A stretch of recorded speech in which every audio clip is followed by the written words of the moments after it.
김상태님은 질문하셨네요. 만약에 국힘이 다수당이 되어서 지금 민주당과 똑같이 하면 어떻게 하실 겁니까? 지난번에 우리가 했으니 너희도 하는 것은 용서해 줄게 이렇게 하실 건가요? 질문하셨는데. 이제 입법에도 여러 가지 입법이 있는 것 같은데요. 네. 정책 입법과 어떤 선거법 입법은 좀 차이가 있는 것 같아요. 그러니까 정책 입법에 대한 부분은 어찌되었건 다수당의 여러 가지 총선 과정에서 공약이라면 국민과의 약속을 지키기 위해서 하는 입법이 있을 수 있고요.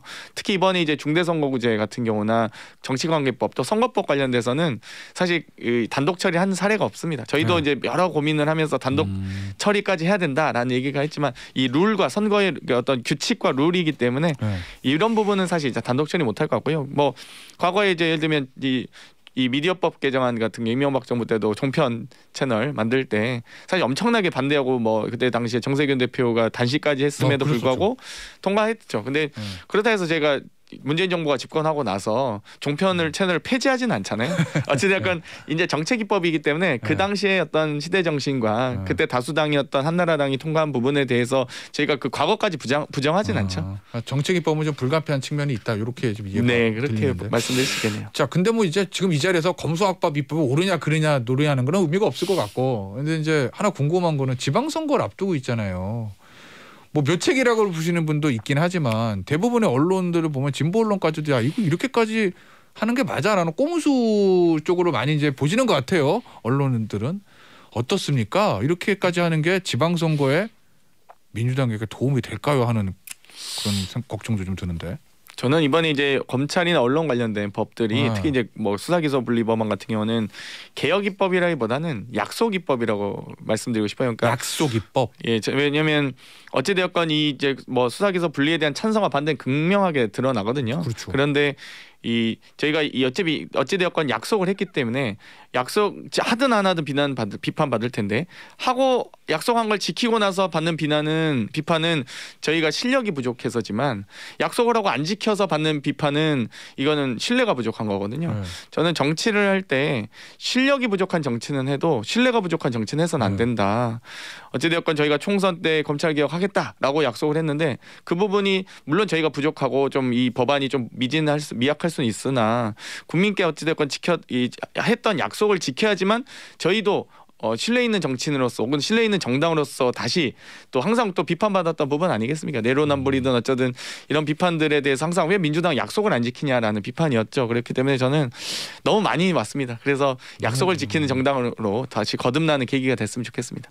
김태현의 정치쇼. 김태현의 정치쇼. 요즘 핫한 이슈를 깐부와 함께 얘기해보는 시간. 우린 깐부잖아. 초대석 시작됐습니다. 오늘 저희가 모신 깐부는 더불어민주당의 장경태 의원이십니다. 안녕하세요. 네, 안녕하세요. 장경태입니다. 반갑습니다.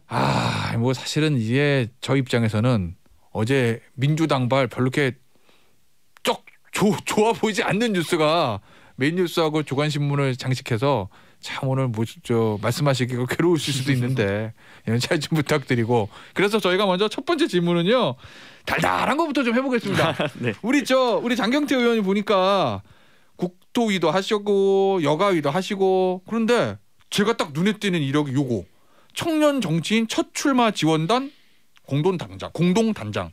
그러면 이번 지방선거나 이럴 때도 청년 정치인 출마 많이 하실 거 아니에요. 우리 장경태 의원도 2020년에 그렇게 출마하신 거고. 그렇죠. 그분들 위해서 뭔가 혜택을 주겠다, 사다리가 돼주겠다, 이런 건가요? 사실 지금 여기 상임위가 하나 더 있습니다. 정개특위 위원도 맡고 있는데요. 네네. 여러 가지 이번에 정개특위가 사실 의미 있는 합의들을 많이 했어요. 그래서 이 피선거권 연령 하향이라든지 이제 만 18세도 출마할 수 있게 됐죠. 또 정당 가입 연령도 만 16세로 하향됐고, 또 청년 추천 보조금제, 또 정치발전기금이라고 해서 정당 국고보조금의 5%를 배정한다든지, 또 이번에 기탁금도 완화됐습니다. 이 39세 이하에 대해서 또 반환 요건도 예전에는 15%가 넘어야지 100% 반환, 10%가 50% 반환이었잖아요. 근데 39세 이하나 장애인은 10% 이상이 100%, 또 5% 이상이면 50%로 요건도 다 완화돼서 많은 청년 정치인에 대한 지원 제도가 생겼는데, 사실 이제 예산과 제도가 생기면 좀 이게 정밀하게 정교하게 이런 부분들이 잘 또 쓰일 수 있도록 제대로 쓰일 수 있도록 또 이 역할을 할 수 있는 사람들이 필요해서 제가 아무튼 좀 저도 정신없이 바빠 죽겠는데 이렇게 또 다른 분들을 위해서 예. 받게 됐습니다. 아유 뭐 청년들이 사실은 출마를 위해 사다리를 누는 거는 민주당도 국민의힘도 정의당도 중요한 거죠. 그렇죠. 청년 정치인들 많이 배출돼서 성장하셔야 되니까. 알겠습니다. 요거는 아마 이번 지방선거 때 그래도 좀 가시적인 결과가 있을 수는 있겠네요. 이번 네. 공식 지방선거에. 자 오늘의 이제 본격적인 주제는 요건데 무소속 양양자 의원 자리에 민주당을 탈당하시고 민영배 의원이 그러면 이제 법사위 투입되고 안건 조정이 들어가신다는 거잖아요. 결국에는.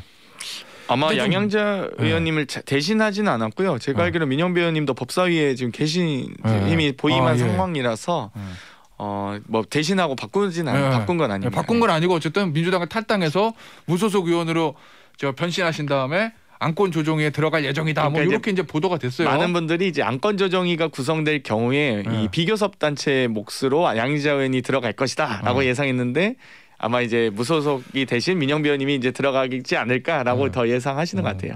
근데 어제 저 메인 뉴스랑 오늘 아침 조간신문 보면 뭐 소위 조중동이라고 불리는 보수 언론은 말할 것도 없고 한겨레, 경향 뭐 같은 진보 언론까지도 굉장히 좀 비판적이거든요.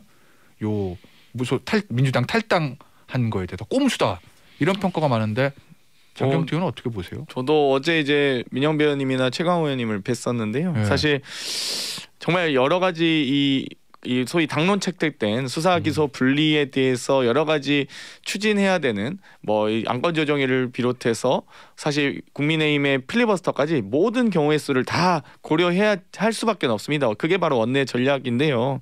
또 합법적인 또 절차를 거쳐야 되기 때문에 국회법이 정한 절차를 거치는 과정에서 있을 수 있는 변수들을 다 고려해서 하는 건데 사실 개인적으로 민영배 의원님 탈당은 사실 정치 생명을 건 승부수죠, 사실.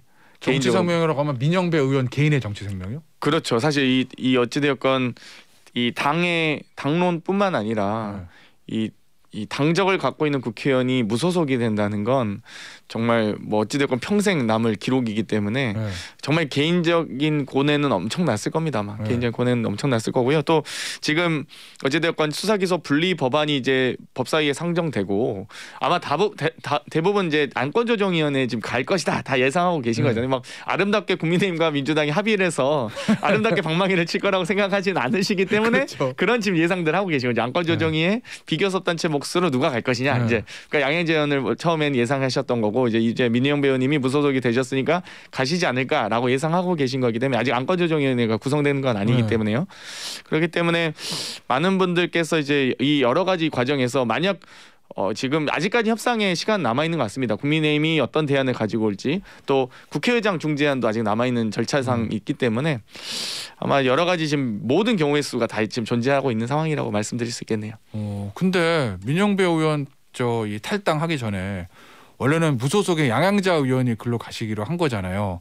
사실 양양자 의원이 무소속 양양자 법사에 올 때부터 좀 비판의 얘기들은 좀 있긴 있었거든요. 근데 양양자 의원은 지금 검수완박에 반대하시는 거예요? 그러니까요. 갑자기 입장이 바뀌어가지고 갑자기 바뀐 겁니까? 아니면 체크가 안 된 겁니까? 원내에서. 아마도 법사위에 보임하실 때 사실 일정하게 원내 지도부와 교감이 있었겠죠. 사실 없다고 말할 수는 없을 것 같고요. 근데 좀 처음에는 좀 긍정적인 의사였던 걸로 알고 있는데 또 지금 갑자기 부정적으로 바뀌셔서 그래서 그러지 않을까요? 자 그러면 이거 좀 굉장히 좀 곤란한 질문인데 다 잘 아시잖아요. 추선 의원이시고 같은. 그 법사위에 들어왔을 때랑 지금 입장이 바뀌었을지도 모르는 양양자 의원의 어떤 그 행동이 별로 안 좋게 보이십니까? 아니면은 민주당을 탈당하고 무소속으로 가시는 민영배 의원의 행동이 안 좋게 보이십니까? 뭐 안 좋게 보인다고 평가할 건 아닌 것 같고요. 너무 박한 것 같고 사실 양양자 의원님도 어찌됐건 이 헌법기관인 국회의원으로서의 소신과 신념이 있으시리라고 믿고 싶고요.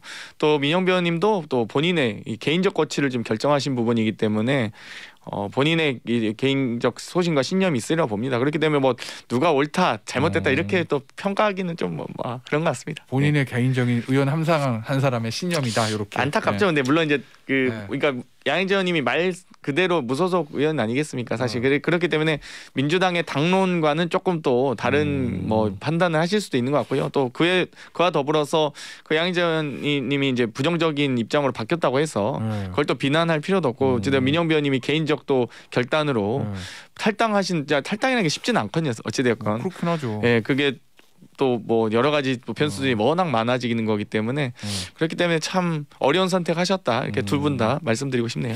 아니 저는 개인적으로 그런 궁금증이 들더라고요. 두 분 다 광주가 지역이시잖아요. 민주당의 핵심 지지층이시는 광주. 그렇죠. 근데 핵심 지지층 광주를 지역구로 가지고 계시는 두 의원의 선택이 완전히 달라서 앞으로 어떻게 이제 본인들의 정치 세명이 어떻게 반영이 될지 그거 저도 이제 개인적으로 좀 궁금한. 광주는 참 민주주의적인 동네죠. 네. 자 전승표님은 꼼수가 아니라 묘책이죠. 이런 의견을 좀 주셨어요. 자 김상태님은 질문하셨네요. 만약에 국힘이 다수당이 되어서 지금 민주당과 똑같이 하면 어떻게 하실 겁니까? 지난번에 우리가 했으니 너희도 하는 것은 용서해 줄게 이렇게 하실 건가요? 이렇게 질문하셨는데. 이제 입법에도 여러 가지 입법이 있는 것 같은데요. 정책 입법과 어떤 선거법 입법은 좀 차이가 있는 것 같아요. 그러니까 정책 입법에 대한 부분은 어찌되었건 다수당의 여러 가지 총선 과정에서 공약이라면 국민과의 약속을 지키기 위해서 하는 입법이 있을 수 있고요. 특히 이번에 이제 중대선거구제 같은 경우나 정치관계법 또 선거법 관련돼서는 사실 단독 처리한 사례가 없습니다. 저희도 이제 여러 고민을 하면서 단독 처리까지 해야 된다라는 얘기가 했지만 이 룰과 선거의 어떤 규칙과 룰이 때문에 이런 부분은 사실 이제 단독 처리 못할 것 같고요. 뭐 과거에 이제 예를 들면 이 미디어법 개정안 같은 게 이명박 정부 때도 종편 채널 만들 때 사실 엄청나게 반대하고 뭐 그때 당시에 정세균 대표가 단식까지 했음에도 불구하고 통과했죠. 근데 그렇다 해서 제가 문재인 정부가 집권하고 나서 종편을 채널을 폐지하지는 않잖아요. 어찌됐건 이제 정책 입법이기 때문에 그 당시에 어떤 시대 정신과 그때 다수당이었던 한나라당이 통과한 부분에 대해서 저희가 그 과거까지 부정하진 않죠. 정책 입법은 좀 불가피한 측면이 있다. 이렇게 좀 이해가 그렇게 들리는데. 말씀드릴 수 있겠네요. 자, 근데 뭐 이제 지금 이 자리에서 검수완박 입법이 옳으냐 그르냐 노래하는 건 의미가 없을 것 같고, 근데 이제 하나 궁금한 거는 지방선거를 앞두고 있잖아요. 뭐 묘책이라고 보시는 분도 있긴 하지만 대부분의 언론들을 보면 진보 언론까지도 야 이거 이렇게까지 하는 게 맞아라는 꼼수 쪽으로 많이 이제 보시는 것 같아요. 언론들은 어떻습니까? 이렇게까지 하는 게 지방선거에 민주당에게 도움이 될까요? 하는 그런 걱정도 좀 드는데. 저는 이번에 이제 검찰이나 언론 관련된 법들이 특히 이제 뭐 수사기소 분리법안 같은 경우는 개혁 입법이라기보다는 약속 입법이라고 말씀드리고 싶어요. 그러니까 약속 입법. 예, 왜냐하면 어찌되었건 이 이제 뭐 수사기소 분리에 대한 찬성과 반대는 극명하게 드러나거든요. 그렇죠. 그런데 저희가 어찌되었건 약속을 했기 때문에 하든 안 하든 비판 받을 텐데 하고 약속한 걸 지키고 나서 받는 비판은 저희가 실력이 부족해서지만 약속을 하고 안 지켜서 받는 비판은 이거는 신뢰가 부족한 거거든요. 저는 정치를 할 때 실력이 부족한 정치는 해도 신뢰가 부족한 정치는 해서는 안 된다. 어찌되었건 저희가 총선 때 검찰 개혁하겠다라고 약속을 했는데 그 부분이 물론 저희가 부족하고 좀 이 법안이 좀 미약할 수는 있으나 국민께 어찌되었건 했던 약속을 지켜야지만 저희도 신뢰 있는 정치인으로서 혹은 신뢰 있는 정당으로서 다시 또 항상 또 비판받았던 부분 아니겠습니까? 내로남불이든 어쩌든 이런 비판들에 대해서 항상 왜 민주당 약속을 안 지키냐라는 비판이었죠. 그렇기 때문에 저는 너무 많이 왔습니다. 그래서 약속을 지키는 정당으로 다시 거듭나는 계기가 됐으면 좋겠습니다. 지지층에 대한 약속을 말씀하시는 겁니까? 어찌됐건 총선 때 국민들께 했죠. 뭐 지지층만으로는 선거에서 이길 수는 없습니다. 알겠습니다. 네. 뭐 지방선거 결과가 어떻게 될지는 알 수는 없지만 민주당의 어떤 선택들이 지방선거에 결과로 다가오면 뭐 정치인은 결단하고 행동하고 책임을 지는 거 아니겠어요? 그렇죠. 평가도 똑같이 받아야죠 저희가. 네, 평가가 되겠죠. 자, 지방선거 얘기 하나 더 볼 건데 서울이시잖아요. 동대문 지역구. 네. 그럼 서울시장 후보 결정하는 거랑 굉장히 좀 많이 연관이 있으실 텐데 어떠세요? 지금 송영길 전 대표는 문 나간다고 당에서 비대위는 아니지만 전략공천위에서 결정을 된 것 같고. 송영길 전 대표는 반발은 하고 민주당의 개파 갈등이 수면 위로 올라왔다 이런 보도들이 이어지고 있고 장경태 의원은 어떤 입장이십니까? 서울시장 후보 공천에 대해서. 뭐 어찌됐건 많은 후보가 나오셔서 뜨거운 경선을 하는 게 매우 중요하다. 뭐 뜨거운 선거를 치러야 된다라고 생각하긴 하는데 이게 너무 이제 좀 인재 영입도 불발됐고 또 여러 가지 이 출마 과정에서 많은 또 계파 갈등은 아닌 것 같고요. 이게 계파 갈등은 아니고 약간 오히려 이 과연 대선 패배에 대한 아직 책임을 원래 보통 대선이 끝나면 이기든 지든 대선 평가위원회를 구성해서 대선에 대한 여러 가지 감론을 막 하게 됐거든요. 어떤 선거에 대한. 근데 그게 없이 지금 이제 흘러가다 보니까 좀 이 쌓였던 어떤 여러 가지 이 어떤 경험과 감정들이 좀 폭발하고 있는 게 아닌가 이런 생각이 들고요. 송영길 대표께서 저는 어쨌든 경쟁력 있는 후보임에도 불구하고 이런 여러 가지 어려움을 겪으신 이유가 3월에 대표를 사퇴하시고 3월에 출마하셔서 그런 게 아닌가. 이제 참 그게 좀 안타까운 지점이죠. 그러니까 경쟁이 있는 분을 당이 어찌되건 좀 더 밑그림을 잘 그려서 네. 같이 좀 호흡했으면 어땠을까. 약간 그런 아쉬움은 들어요. 이게 선거가라는 게 결코 혼자 살 수 있는 게 아니거든요. 그러면 개인적으로는 서울에 지역을 두고 계신 의원으로서 어떻게 결정해야 된다고 보세요? 이 부분은 이제 지도부에서 이 전략 공천을 결정했기 때문에 사실 전 잘한 결정이라고 보고요. 근데 전략 공천이 보통 단수를 의미하는 걸로 아시더라고요. 그게 아니라 일반 공관위는 이 6명의 후보군 중에서 하는 거고요. 전략 공천은 전략 단수 또는 전략 경선을 의미하기 때문에 후보군이 없어집니다.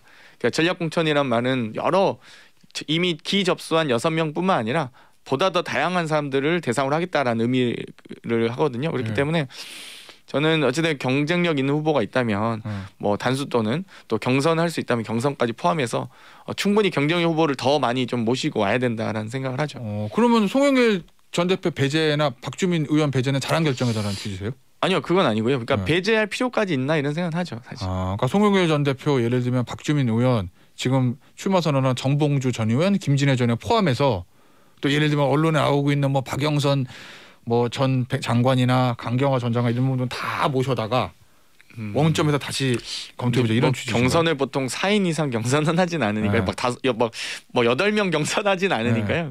보통 이 경쟁력 있는 후보 한 4분 정도로 압축하는 과정도 있을 수 있고요. 또 아니면 2분일 수도 있다고 봅니다.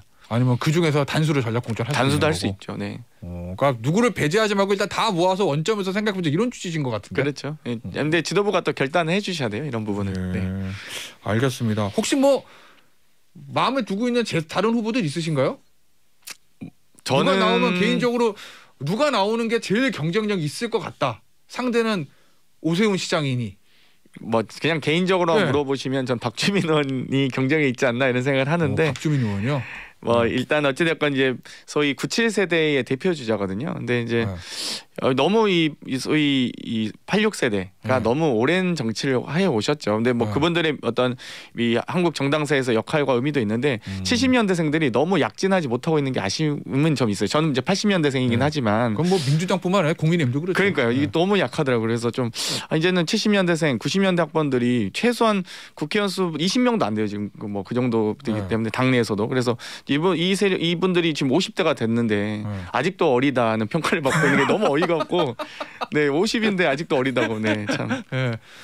그러니까 일종의 세대 교체라는 측면에서 박지원 의원이 나가는 게 어떻겠냐 이런 취지. 저는 세대 균형적 측면에서. 세대 균형. 네. 알겠습니다.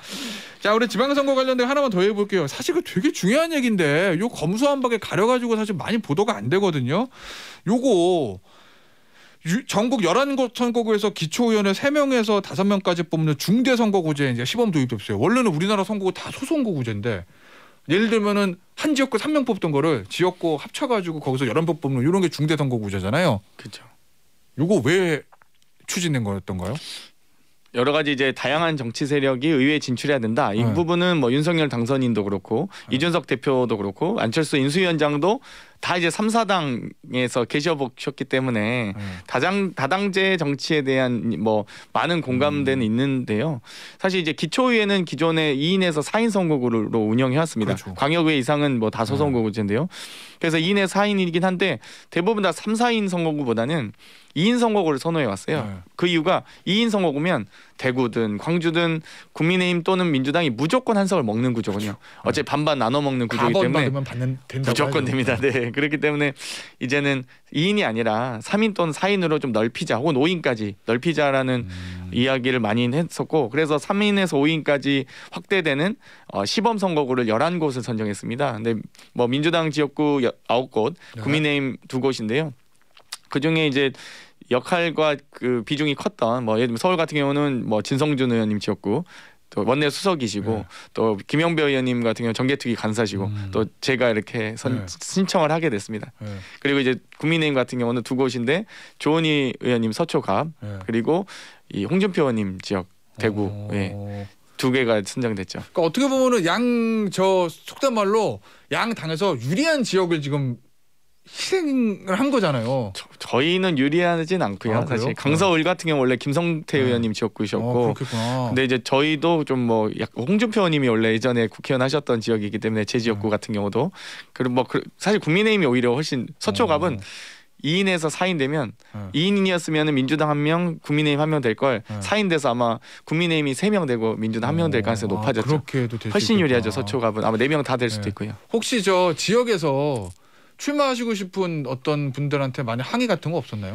아 뭐 이렇게 하면 당의 고문분들은 조금 그러시죠. 아니 민주당 의석 둘 다 될 거 굳이 제 3당한테 왜 양보하냐 이렇게 얘기하신 분들은 계시죠. 알겠습니다. 아유 그래도 이 선거구 개편이란 게 쉬운 건 아닌데 한 걸음 뗐으니까 좀 다행이라는 생각도 들고 우리 장경태 의원 같은 이제 젊은 의원들이 여야 할 것 없이 좀 힘을 합쳐가지고 정치 개혁에 좀 나서야 되겠죠. 자 오늘 민주당의 장경태 의원 모시고 여러 말씀 나눠봤습니다. 의원님 오늘 여기서 인사드릴게요. 감사합니다. 네 고맙습니다.